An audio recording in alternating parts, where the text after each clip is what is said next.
Hey, Michael, thanks for joining us today. As a way of getting started, give us a little background on yourself. Hey, Brian. Thanks for having me on your show. A little background on me. I don't get asked questions on a regular basis. Normally, I'm in the other seat. So, about me, I've lived in New York for about the last 15 years. I've been fortunate enough to sell around the world, and primarily what I've been selling is, or managing team selling is tech-enabled solutions, professional services. I started selling at birth. The story's kind of interesting. When I was 11 years old, I actually wrote a report on what I wanted to be, and I was a sales leader. It took me a while to get there. So I've been selling from birth. I probably have been managing teams for about the last 15 years and leading sales for about the last 10. So it's definitely been a progression as I learn more and experience more as it relates to managing people, managing teams, and helping businesses succeed. And how does a finance major get into sales? Oh, you did take a look. That's awesome. Yeah, considering I wrote a report when I was 11 years old, I still have it. I wanted to be a sales leader. I think the finance aspect just came down to when I decided I wanted to be a salesperson. The person I looked up to was a guy named Mike Adams. He was a friend of my dad's. My dad was in finance. And it's kind of a split the gap sort of thing. But where he was really smart was he was able to have conversations that extended beyond him, his product, what he was selling. And I thought this is a nice place to be. I should understand business. I should get outside of my comfort zone and learn something a little bit different that's going to resonate with an audience that doesn't immediately align to me. Does that kind of make sense? Yeah. And I think, well, finance can help you with that, being able to understand how their business runs from a numerical standpoint. Sure, sure. And what I started out was with a philosophy major. So so I did shift gears relatively quickly and thought, well, either probably can help you in sales, but this one seems more aligned to what companies are trying to accomplish. And so was it a natural progression in sales? Ever since you were a kid, were you just a gregarious It, social person or? I mean, we're a little bit older. So back in our day, I have twins. They're going to be 9 soon. When I was 9 years old, there was something called Olympic cards. Do you remember that? Maybe you I don't. was a Maybe you don't. Pokemon guy. Okay. Well, Olympic Cards was a business that took advantage of child labor. So Oh, you could go sell cards and gift wraps and other things, and based off the number of units you sold, you could pick what you you wanted. want it. Yeah. So I started at a very young age, back when you could go door to door and you could sell.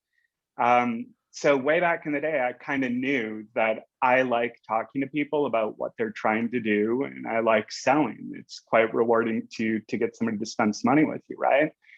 Because you're instilling trust. You're talking about products, whether that be greeting cards and wrapping paper or professional services or tech-enabled solutions. So I started quite young.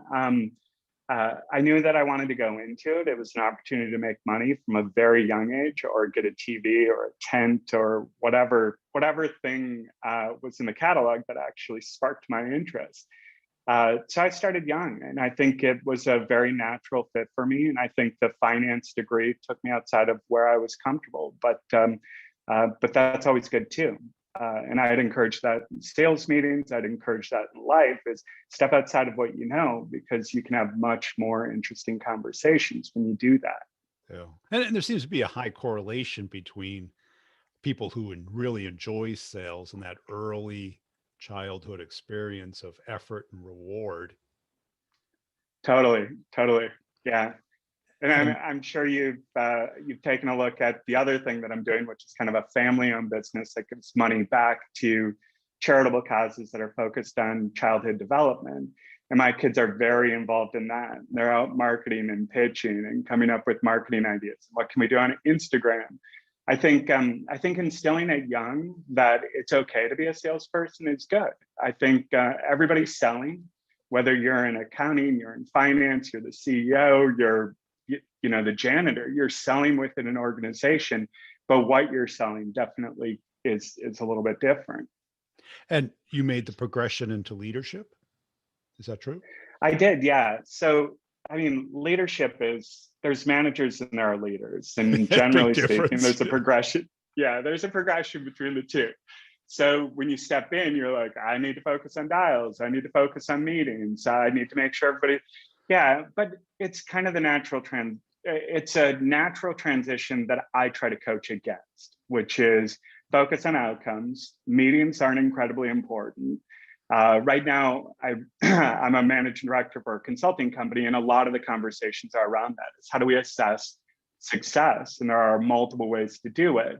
But what you don't do is you don't look at a sniper and say, I'm going to measure your success by how many Shots you bullets you take. used. Yeah. Yeah, it's like, no, don't do that, because that doesn't equal success. What you're looking for is revenue. You're looking for engaged clients that are working through the pipeline. So yeah, it was a progression into management. I did some light level management in the software world very early on, and worked for a company that was expanding incredibly fast. So I was going out doing assessments of individual branches, giving them the tools that they needed to be successful, taking a look at what they were doing and determining, is it working, is it not, and how do we get it to work? Yeah. And then from there, I continued to move up and started working for a UK-based company, and it's relatively new in the US. So when companies are small and well-funded through another region, if you deliver success in revenue and show some leadership qualities, you can move up relatively quickly. And that's kind of my path that's just continued throughout. And I think that's what's unique about sales is that activity is one ingredient and outcome is the only thing we really get rewarded for. It is, yeah. And it's, so doing management consulting, and I know you're in this game as well, explaining that to a business, it takes multiple conversations, but we need to keep having it. Is, are you paying this person for activities? Is that how we're going to define success? Are we going to define success by the number of new brands or new logos? Are we going to define success by revenue?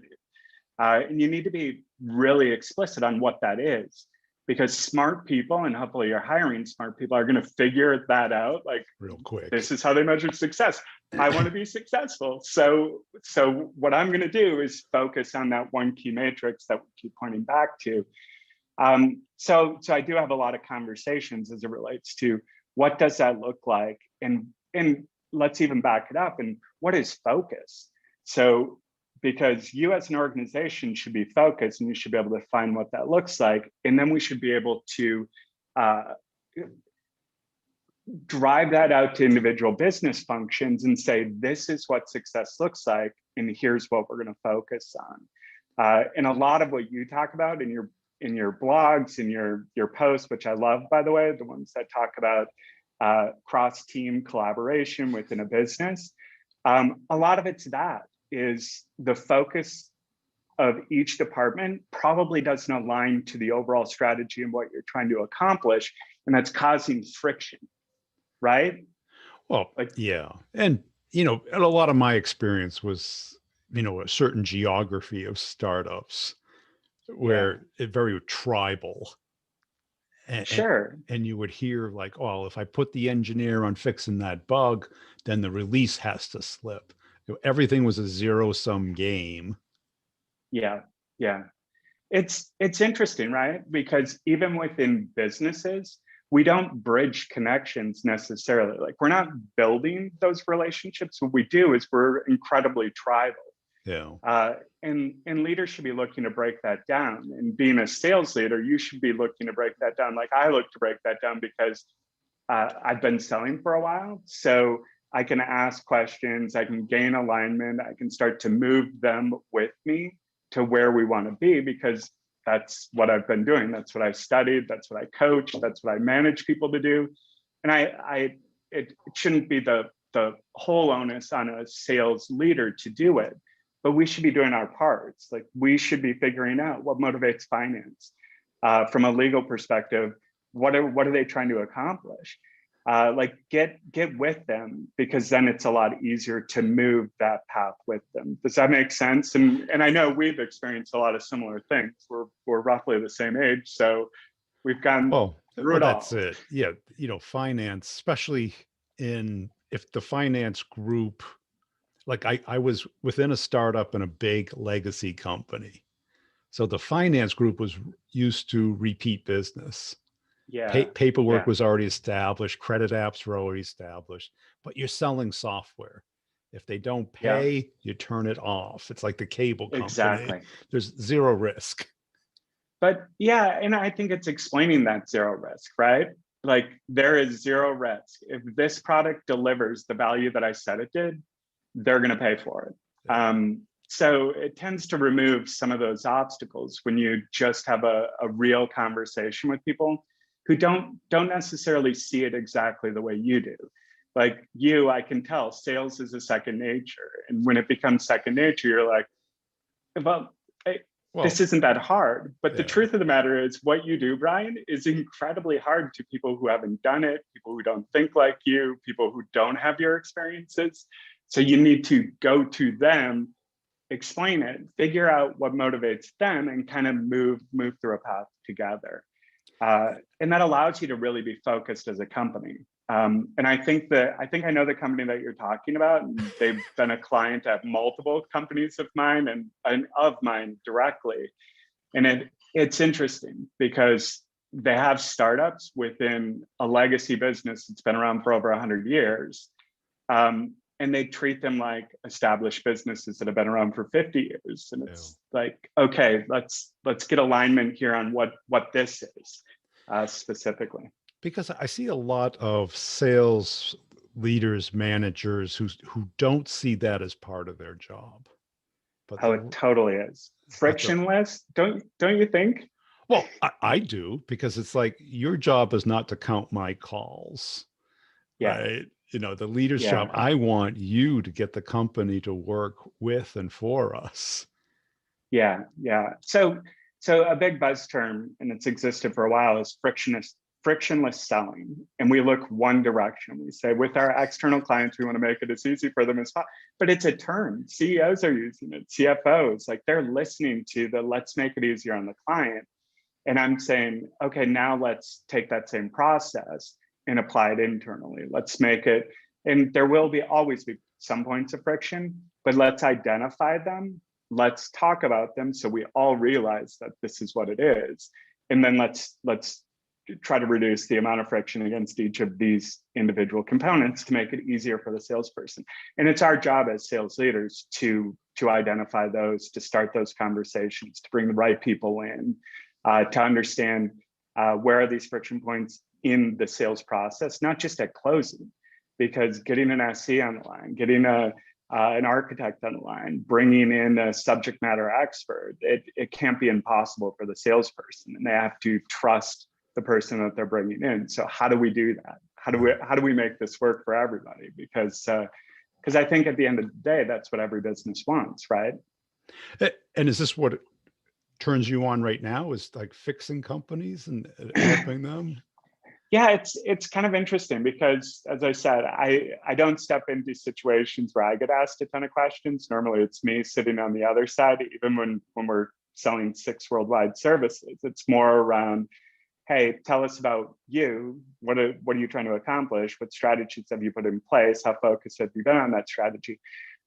Yeah, it's so primarily our customers over the past year were customers that have been around for a little bit and had hit a stagnant point or had seen declining revenue. So we do things around voice of the client, where we're interviewing your clients to determine, do they understand the value that you deliver? What's the likelihood that you're going to be able to retain them? Are there growth opportunities? Is your solution enterprise-wide? Is it silo-based?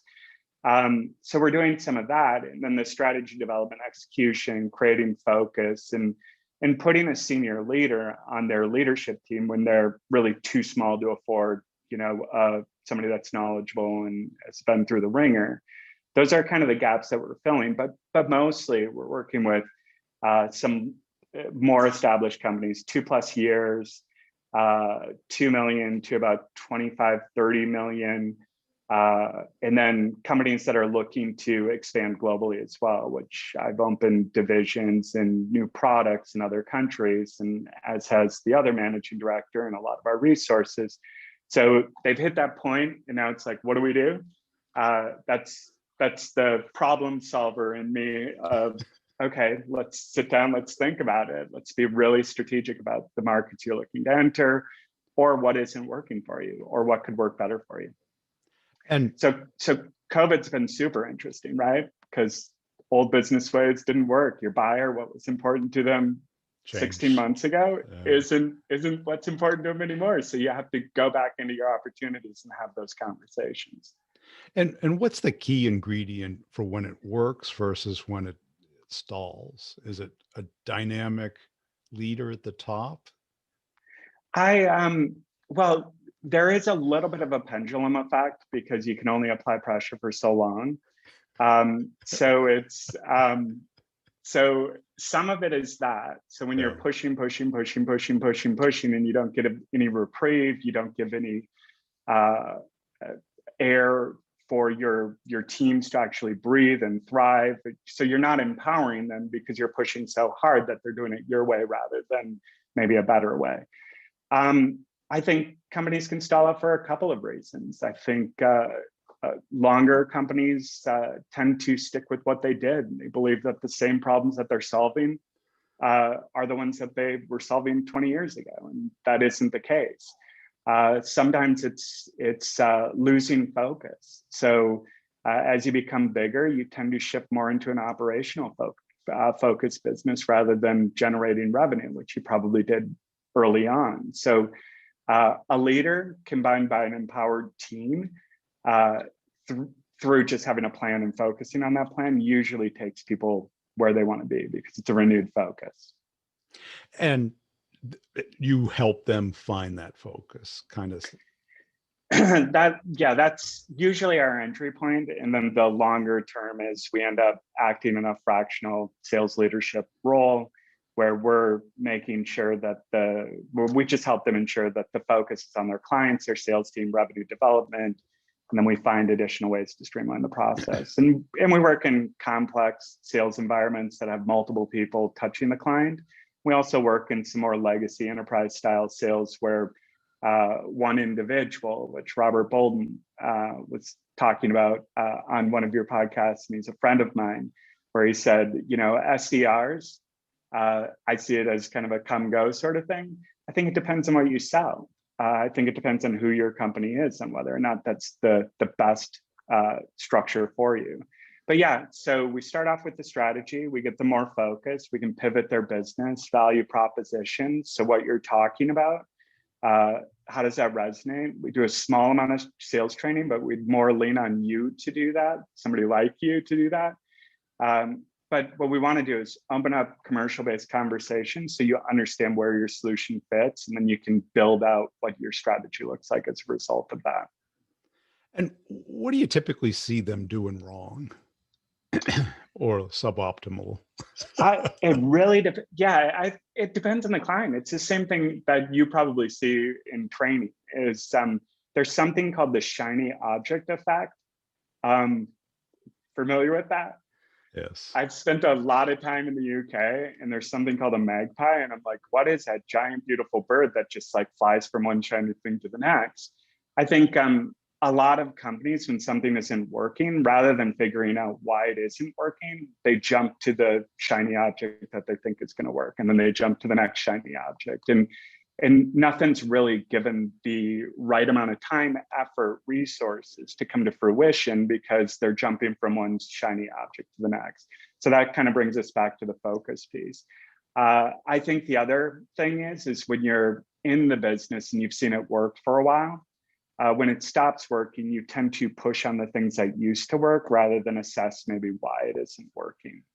And the truth of the matter is what's important to the buyer has changed, right? Can be cost, could be revenue, could be time, could be a lot of things. Yeah. And what I see a lot is people are looking for a magic, the easy button. Maybe Yeah, that's the if you shiny find that, object or the magpie. And totally. I just say, well, just look for the easier button. Yeah. Yeah. Yeah, I mean, if that easy button existed, we'll go, we'll sell it, right, Brian? Like Well, people, yeah, we're buying this thing. and a lot of people get learned helplessness. If it's not working for a long period of time, you stop trying and you start rationalizing. Yeah, yeah, I would agree with that, and I think you see a lot of that easy button. Just going back into the KPIs, the reason I think people manage KPIs the way that they do, It's easy. uh, it's easy. How many calls did he make? He's failing. Um, how many meetings did she have? She's failing. It's so easy to look at those things, but um, yeah, that easy button doesn't exist, and you focus on what you're trying to accomplish, and then and back into how do you get there. So if you're trying to accomplish meetings then or phone calls, then keep measuring it that way. That's the easy way to do it, right? Right. And I think what's unique about sales, it's how well you do that call, with whom you do it, who's most likely to Absolutely. be interested, how well did you articulate it? You know, Yeah. Yeah. because if you read a book about how to play the piano, it doesn't really help much. It You can doesn't really help. No. practice, but how well did you play it at the recital that counts? Yeah. Yeah. And let's take it one step further.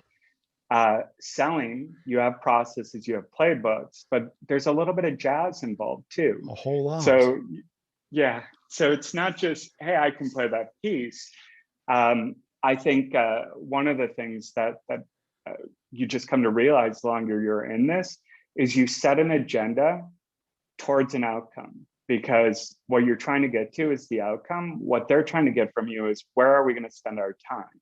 Now, I will say less than 2% of the time, sales meetings follow that agenda. But as long as you're hitting that accomplishment on the outside, which is, I want them to understand how this is going to work for them. I want them to understand how this is going to save them money. Like, that is what you're going for.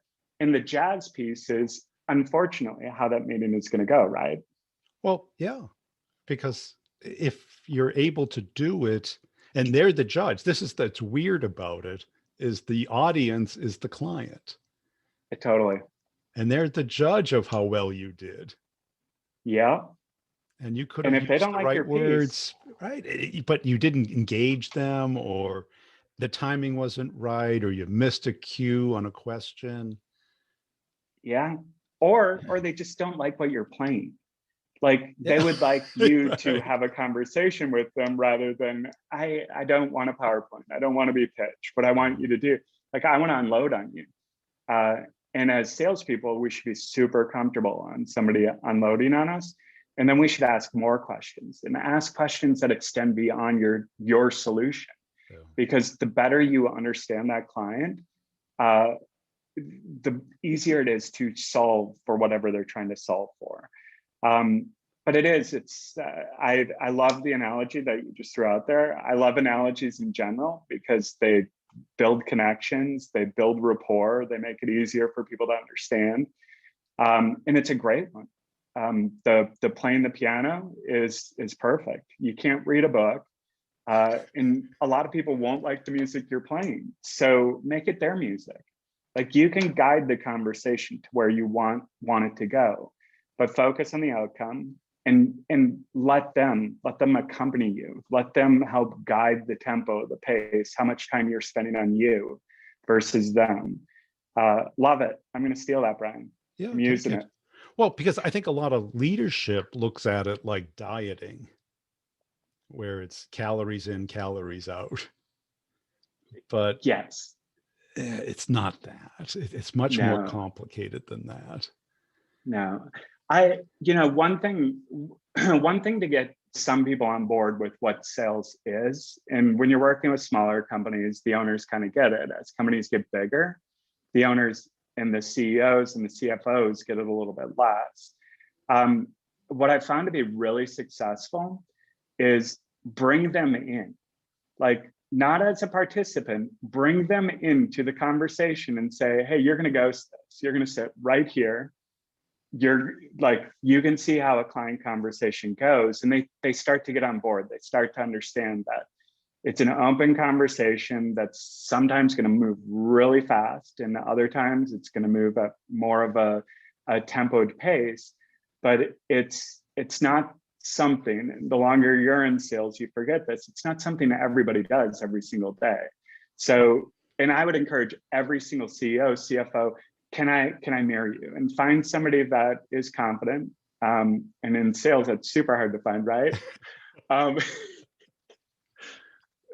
yeah, well, I think we could debate that as well, because I think salespeople come across really confident and tend not to be incredibly like you have to manage anxiety.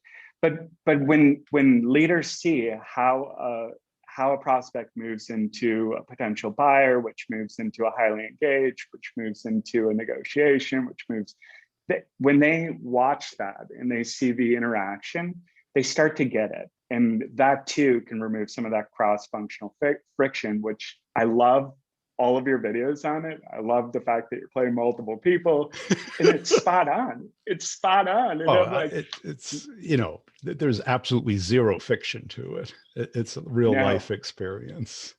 even the accents and the cadence of voice, I'm like, oh, I've worked with that CFO. Well, yeah, I have too. And I think too many people today wanted to behave like a machine, Yeah. you know. Yeah. How much of that's our own doing, though? Of We're out course. pushing AI. We're out, Right. hey, it's a systematic process. There are tools. There are tools that can, yeah, Right. that do everything. But the tools aren't the answer. In They're sales, you not. still need personal relationships. You have to build those. You have to build the trust. You have to understand the value. And even when AI takes humans on rational thought, if it ever does that, you still need the human, because that's where the trust exists. That's Yes. where the like the rubber meets the road. Right. And this, I don't think leaders want to believe that. I think they Yeah, right, they buy, and I think sales took a left turn when the CRM became the focus instead of the reps and the clients. for sure, for sure. Because then you had this facade between the manager and the reps, the dashboard. The You dashboard was the did. territory instead of just a representation of what the reps wanted the manager to see. Totally, totally. And I think going back, and I'm going to age myself a little bit, when CRMs were first being introduced, it was viewed as a sales tool, which if your memory isn't great, and you're doing a lot of outreach, what you can do is you can go in and you can take a look at, where is this? What was the last thing that we talked about? What are they trying to accomplish? Um, and then it did turn into an analytics tool, which we judge every single sales rep by if we use it as that. There are other products in the market as well, which I think are great, but I think those will be turned into weapons against sales as well. They should be used as a training tool. Like Gong's a great example. It's a great training tool, right? You can listen to what the conversation was. You can start to hone in your practice. You can determine whether or not you spoke over somebody, or if you should have delayed a little bit more in a specific spot. But I could see that tool easily turning into a weapon, It right? has. Reps call it spyware, Yeah. right? And now But clients see it join the Zoom call and they're like, turn that off. yeah, yeah, So it's now backfired, and it really doesn't do anything. It records the call and annotates a little bit. And now yeah, everyone has some type of capability there. But what are managers using it for? probably not the right thing, right? Spying. That's and but when you think about it, like just conceptually, a golfer videotapes Of course, his swing. yes. A batter in baseball videotapes their swing. A diver, any sport, pretty much anything that you want to get better at, what you want to do is create a record of a real life environment, you doing something, and you can go, I bet you I could get more if I did this rather than that. Right. So I think the intention was spot on. And I think a lot of these tools, the intention's right. The intention But is right. Yeah.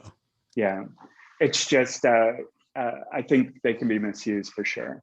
Well, that's it. If you can't afford a golf coach, videotaping your swing is probably the second best thing because you'll sit and frame by frame look at it.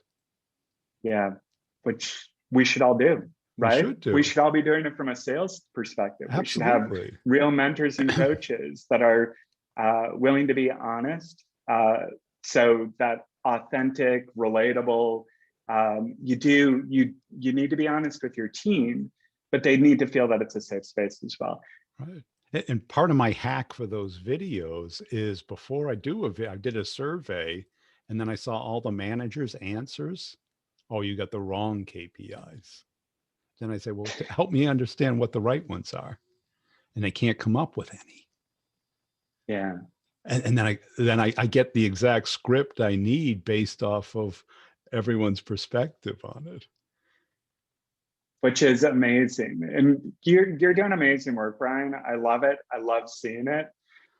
Your audience extends the world. I've had conversations with sales reps around the world about some of what you're pushing out there, and I think you're making the right conversations happen, which I really appreciate. And I know the sales community as a whole really appreciates, and the true sales leaders do as well. So I love it. Keep it up. Let's stay in touch. I realize we're out of time, but thanks so much, Brian, for having me on your show. Keep up the great work as well. We're going to keep following. We're going to keep commenting. We're going to keep enjoying your videos. Cool. And where can people find you? Where are you Well, you can hiding? go to, yeah, you can go to Six Worldwide. We're starting to put out a lot more content. If you're looking to support a great charity, we have Bean of Brooklyn, which is headwear for kids and adults. We donate the majority of the profits back to charities that are focused on supporting childhood development and inclusion causes, or send me an email, michael@6ww.com.